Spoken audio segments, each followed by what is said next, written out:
Илинденското востание, дигнато во 1903 година, представува најголем историски настан и најзабележителна страница од борбите на македонскиот народ за ослободување од османлиското господство. Како највисок чин на една перманентна револуционерна борба, тоа беше определено од Солунскиот конгрес на организацијата, одржан во јануари 1903 година и потоа од конгресите на окружните организации.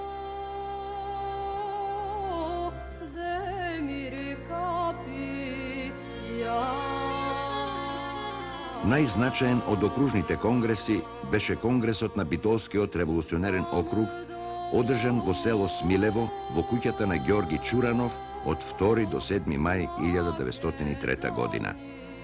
На него присуствуваа повеќе од 30 делегати од сите реони на округот. Тука се најде и Борис Сарафов и покрај ветувањето дадено на Гоце Делчев и на Ѓорđe Петров, кога му беше дозволено да дојде во Македонија, дека ќе се задржи исклучиво на левата страна на реката Вардар. И во Смилево, како и во Солун, по прашањето за востанието делегатите се поделија на два дела. Едните беа за, другите против. За востание се изјаснија делегатите, чии реони беа подготвени и има и други причини за тоа, како што беа Костурските, Демирхисарските и некои други.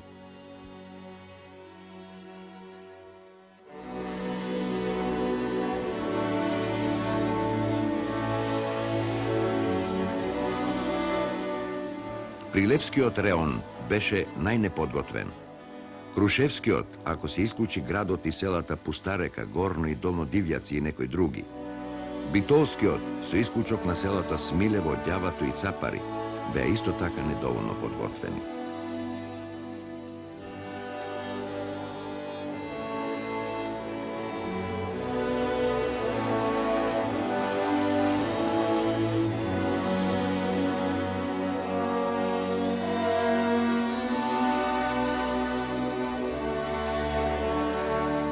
На конгресот, некој од делегатите остро го нападнаа Анастас Лозанчев, кој без да консултира некој од реоните, во името на окружната организација на Солунскиот конгрес гласаше за дигање востание. Тој се бранеше неаргументирано и неубедливо, агитирајќи и натаму во прилог на востанието.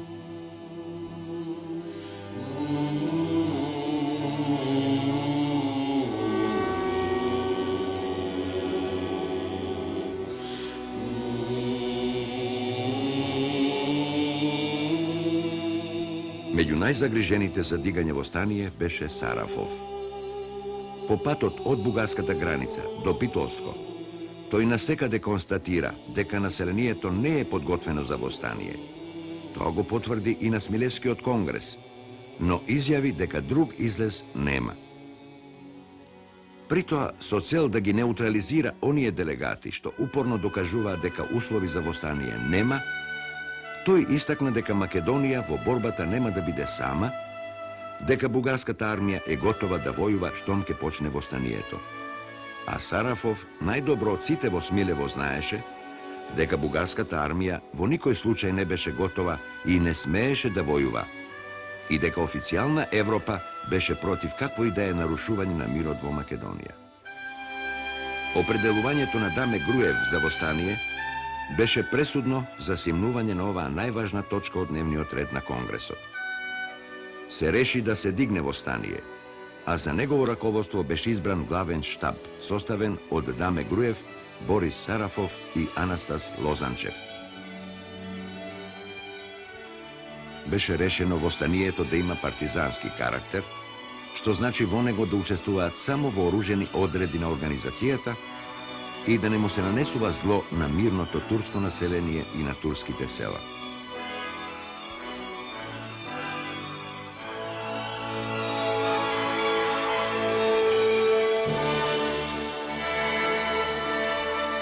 Конгресот донесе и востанички дисциплински устав, со кој беа определени правата и должностите на востаниците, на раководителите и на главниот штаб. Според овој устав, востаникот беше должен да го чува интересот на својата татковина до последната капка крв, исполнувајќи ја дадената клетва. Додека е жив, да го чува знамето и секој е должен да му направи скапа постела од своето сопствено тело, па дури тогаш да падне.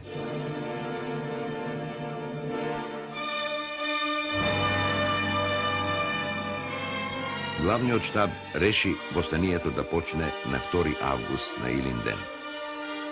Во врска со тоа беше напишано циркуларно писмо, со кое се известуваа сите раководства и народот за донесеното решение. Во него се вели: Браќа, најпосле веќе дојде денот што толку многу го чекавме за да се расправиме со нашиот душман. Крвта на наши невини загинати браќа од турската тиранија високо вика за отплата. Погазената чест на нашите мајки и сестри бара да се обнови. Доста толку маки, доста толку срамови. 1000 пати подобро смрт отколку срамен и скотски живот. Тргнете, браќа, по вашите началници на тој ден и соберете се под знамето на слободата. Бидете упорни, браќа, во борбата. Само во упорноста и во долготрајната борба е нашиот спас.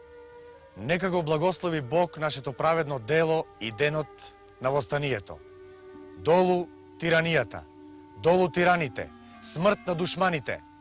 Да живее народот, да живее слободата. Ура! Ве бакнува братски штабот. Главниот штаб испрати и едно писмо до дирекцијата на источните железници во Солун, со кое предупредуваше дека востанието ќе биде придружено со некои атентати по железничките пруги и за да не настрадаат невини луѓе, молеше да не се дозволи патување во тие денови.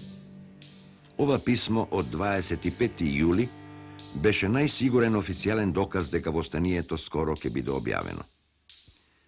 Инспекторот на железниците Емануел Штајнер веднаш го запозна со писмото Солунскиот Валија, меѓутоа тој изјавил дека на никаков начин не го зема под внимание предупредувањето на комитетот.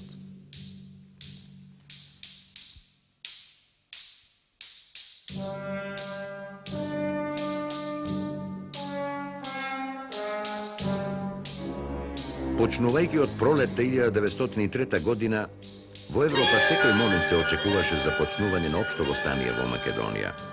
Зборуваме за општо востание, зашто од многумина се сметаше дека Македонија веќе се наоѓа во востаничка состојба. Така мислела и турската влада. Инаку и не може да се објасни навистина жестокиот терор, убиствата, претресите, грабежите и палежите на кои беа изложени македонските села во последните неколку месеци пред Илинденското востание.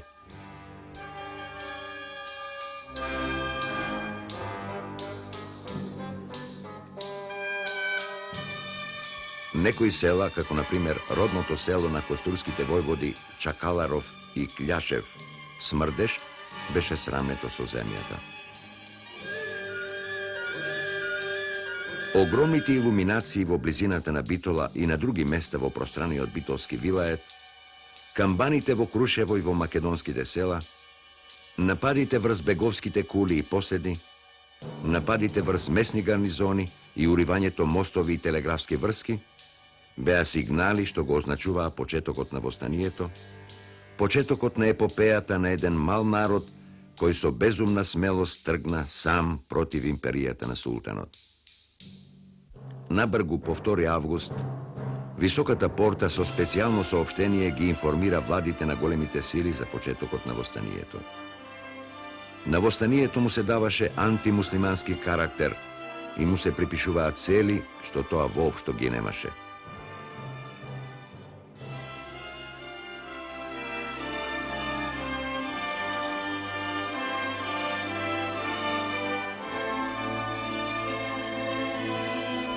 Иако очекувано, востанието ги изненади сите.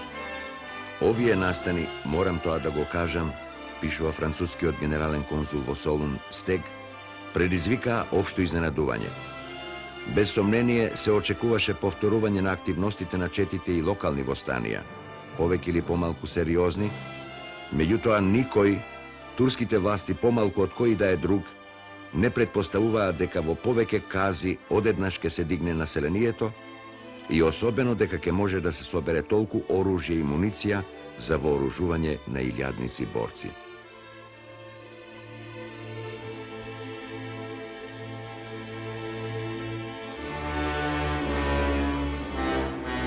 Во битолската околија, како најголема во вилаетот, Востанието се разви во 7 одделни пунктови, од кои еден беше и Смилевскиот. Овој пункт беше еден од најдобро организираните во цела Македонија.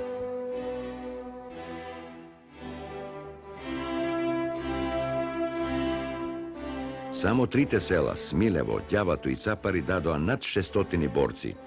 Водеа крвави борби и дадоа многубројни скапи жртви.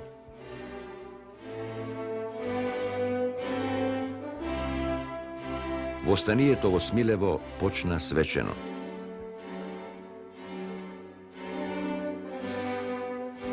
Кога сонцето се спушти над Бигла, а Илинден веќе си заминуваше, на една полјанка до селото, војводи, четници и маса вооружени селани, во присуство на попот и главниот штаб, се поклонуваа пред штабското знаме и со зборот Аирлија си го честитаа престојниот голем настан.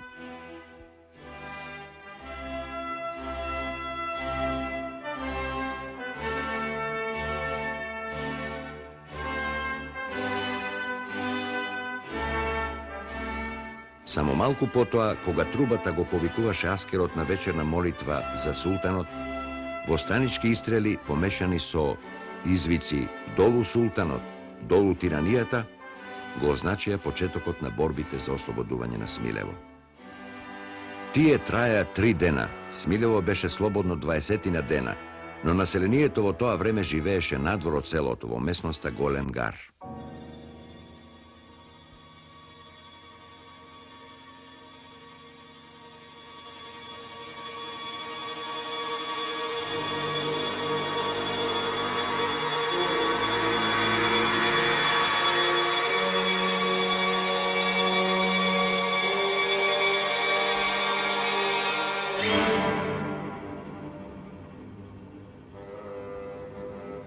Кога кон крајот на август огромната турска армија тргна да го задушува востанието, една од првите задачи беше да го ликвидира Смилево.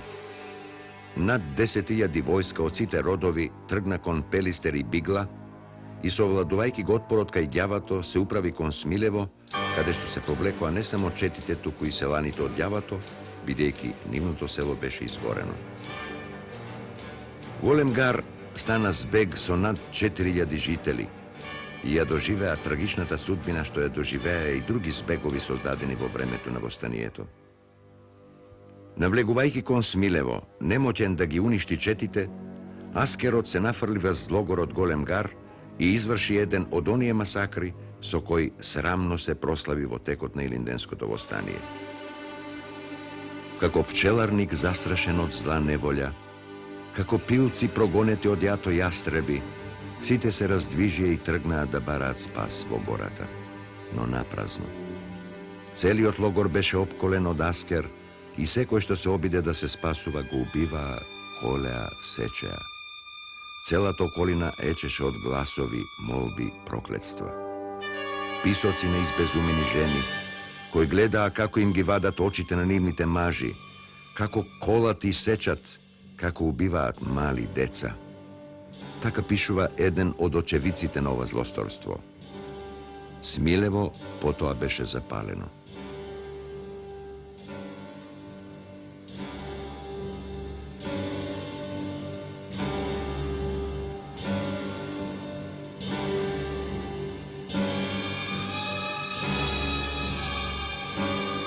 Значителна востаничка активност имаше и во Преспа.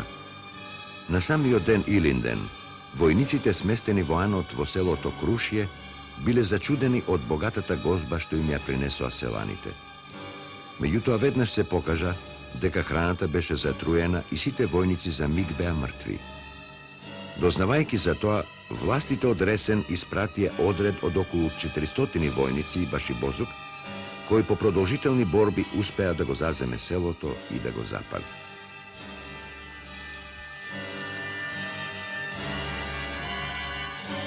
Во Преспа, на многу места се водеа борби во кои востаниците го принудија аскерот со страв и внимателно да ги напушта своите бази. Турското население се прибра во одделни села или во Ресен, а турските прваци на некои села ги убедуваа нашите луѓе да не се напаѓаат заемно и да не се горат села. Аскерот, меѓутоа, уште во почетокот во Преспа запалил многу села. Славејко Арсов, главен раководител на Преспа, раскажува како при горењето на Болно, селаните, сметајки го тоа за неизбежно, спокојно зборувале: ние нека сме живи, ќе си направиме поубави куќи.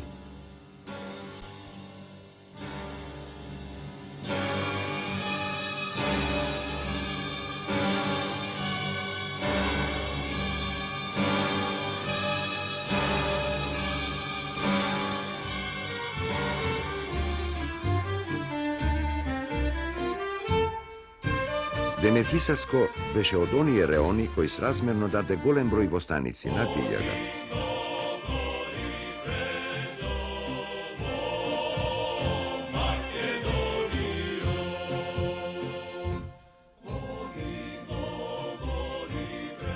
Еден од главните раководители на овој реон беше познатиот војвода Јордан Пиперката.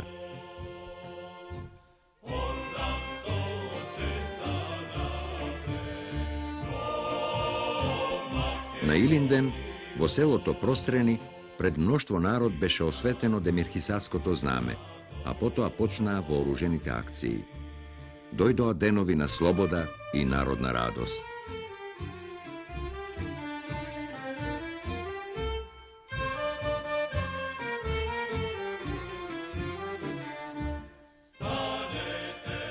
Центар на востанието во Кичевско беа Горна и Долна Копачка и Рабетин Кол.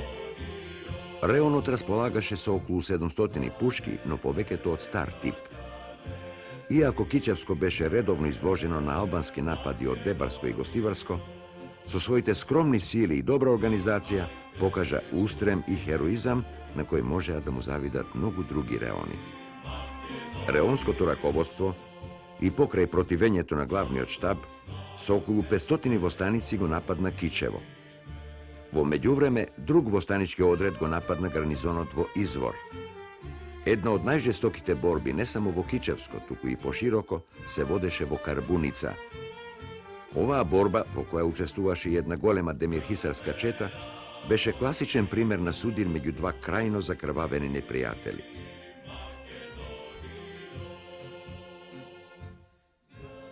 Војската, главно Башибозук од селото Зајас и од Кичево, предводена од прочуениот разбойник Сефер, прва тргна во атака. Борбата почна со огнено оружје, но брзо потоа од зверените луѓе се нафрлија еден врз друг и се убиваа со кундаци и со ножови. Оваа прва борба во Илинденското востание, водена гради в гради, беше кратка, но мощна крвава. Двете страни дадоа 130 мртви. Оние кои досега го имаа исклучивото право да убиваат, добија заслужена лекција. Дојдоа до заклучок дека без многу војска не ќе можат да ја продолжат борбата. Потоа скоро 20 дена не го напуштија Кичево и своите бази. Горна и Долна Копачка беа слободни.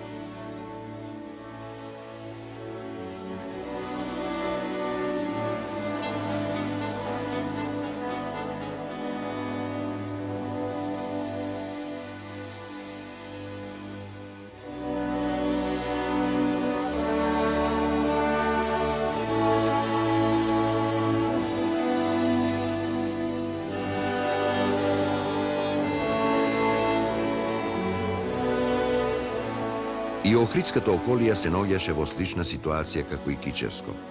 Теренот и подготовките за востание беа добри. Меѓутоа, соседството со Албанија ја правеше ситуацијата можне опасна и тоа го загрижуваше раководството. На Илинден Охрид се разбуди излепен со плакати на турски јазик, во кој се предупредуваше турското население да биде мирно, бидејќи борбата не беше насочена против него. Во текот на ноќта беа прекинати сите телеграфски врски меѓу Охрид и Битола, Кичево, Дебар, Елбасан, Корча. Властите беа нападнати на многу места, но позначајни борби се водеа во Издеглавје и Сирускиот Рид, кои не ги дадоа очекуваните резултати. Главни востанички центри беа Горна и Долна Дебарца, Ортакол и Малесија, а реонски раководители беа Христо Узунов,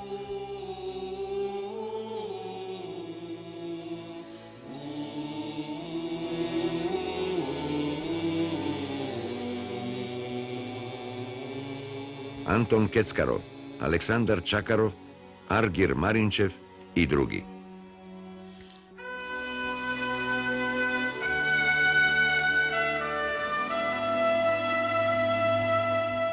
Охридско спаѓа во реоните што преживеа најмногу трагедии во времето на востанието, но една ги надмина сите.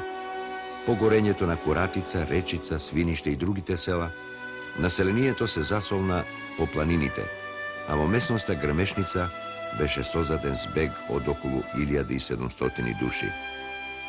Овој логор на 13 септември беше нападнат од многуилјадна турска војска, на која малобројните бранители не може ефикасно да и се спротивстават. Се случи тоа што се случи и во Смилево. 190 жени, деца, старци беа убиени и заклани, а животите ги дадоа и 32 четници.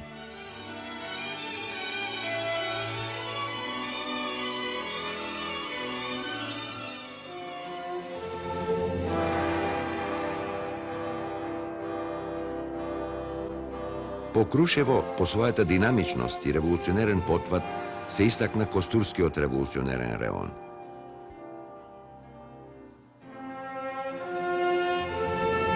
Уште пред востанието, во Костурско имаше поголемо раздвижување на чети, а во мај на Вињари и Локвата, планински дел меѓу селата Дъмбени и Габреш, се водеше едно од најголемите борби со турскиот аскер. Поради сето тоа, реонот пред Илинден се наоѓаше во интензивна мобилна состојба, така што денот на востанието го пречека релативно поподготвен и поискусен од другите околии во вилаетот. Горското началство, тоест реонското раководство, составено од војводите Лазар Поптрајков, Васил Чакаларов, Пандо Клашев и други, за почетокот на востанието околијата известија со следново соопштение.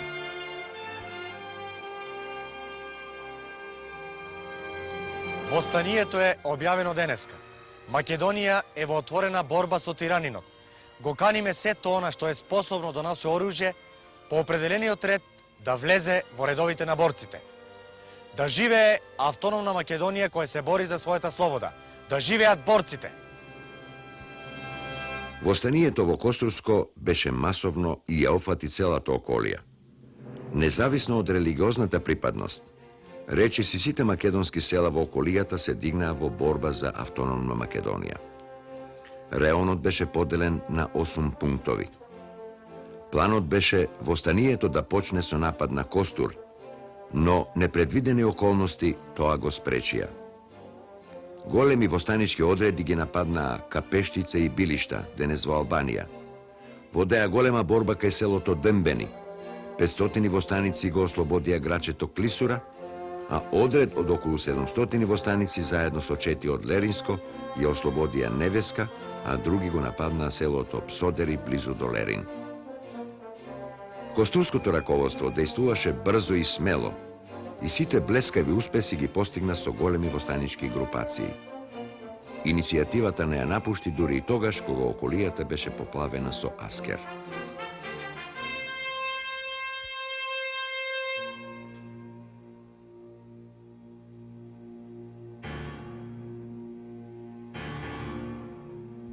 Леринските востаници ја нападнаа железничката станица кај Екшису и ја демолираа. Презедоа и други диверзантски акции. Поголеми борби во Леринско се водеа кај селата Трсје, Раково, Буф и Горничево.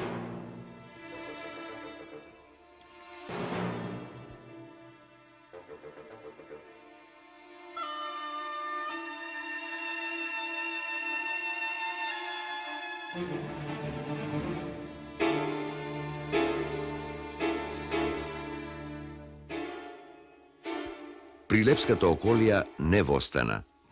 Тука беа организирани само неколку ситни диверзантски акции.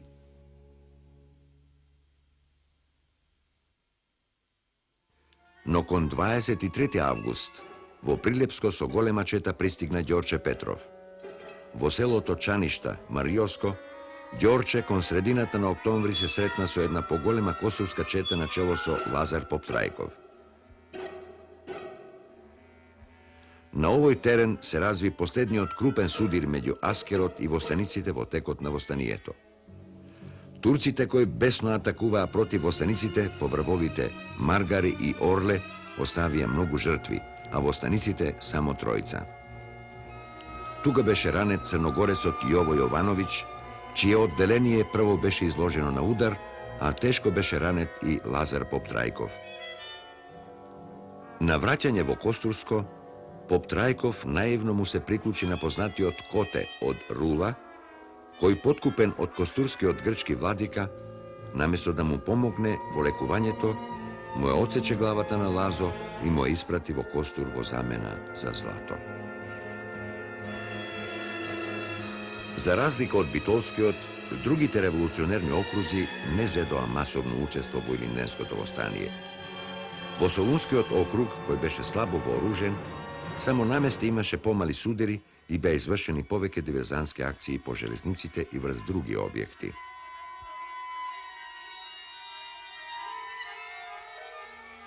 При тоа најмногу се истакна четата на Сава Михајлов во Гевгелиско и востаниците во Воденско.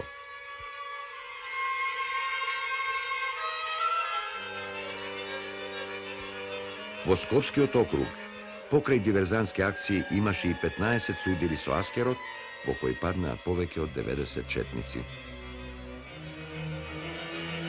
Во Серскиот округ, каде што главна раководна личност беше Јане Сандански, востанието започна дури на 27 септември, на Крстов ден, без учество на масите. Борбите се водеа во Неврокопско, Горноџумајско, Мелничко, Серско. Ова востание, кое имаше пошироки димензии, започна подоцна за да може да представува некаква помош на востаниците во Битолско.